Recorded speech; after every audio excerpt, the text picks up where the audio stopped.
நம்ம நிக்கிறோம்னா நாம் காக்கப்படுகிறது சாதாரண பலத்தில் அல்ல. ஆமே. யேசபேலினுடைய வார்த்தையை கேட்டு வாழ பிடிக்காம தானே எசேக்கியேல் போய் சூரியச்செடிக்கு கீழே படுத்தான். யேசபேலினுடைய வாயின் வார்த்தையை கேட்டு, அதுவும் டைரக்டா கூட கேட்கல, இன்னொருத்தர் மூலமா கேட்டு, உங்களை பத்தி அவ இப்படி சொன்னா. வாழ்க்கை மேல ஒரு தேவ மனிதன், அக்னி இறக்குன தேவ மனிதன், ஆகாபுக்கு முன்பதாக சாட்சி சொன்ன தேவ மனிதன் லைஃபே வெறுத்துட்டான். அப்படிதான் நமக்குன்னு ஒரு கெப்பாசிட்டி இருக்கு.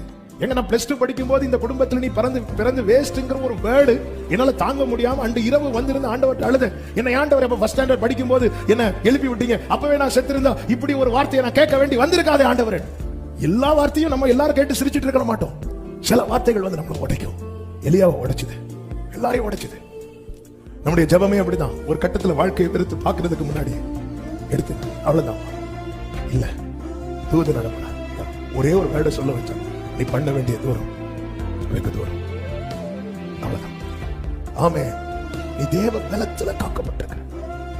இல்லைன்னா இந்த தீபத்தெல்லாம் அணைக்கிறதுக்கு ஒரு மெழுகுவர்த்தி, அதை அணைக்கிறதுக்கு ஒரு காத்து போதும். நம்முடைய வாயில இருக்கிற ஒரு காத்து போதும், ஃபூங்கிற ஒரு காத்து போதும். அதே போலதான் எத்தனையோ வாயின் வார்த்தைகளை கேட்டும் இன்னைக்கும் நம்ம நிக்கிறோம்னா நாம் காக்கப்படுகிறது சாதாரண பலத்தில் அல்ல. ஹல்லேலூயா.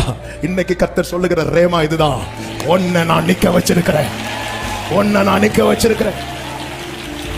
நல்ல கைகளை தட்டி, நான் நிற்கவில்லை, கர்த்தர் என்னை நிற்க வைத்திருக்கிறார், கர்த்தர் என்னை நடக்க பண்ணுகிறார், கர்த்தர் என்னை சுதந்திரிக்க பண்ணுவார்.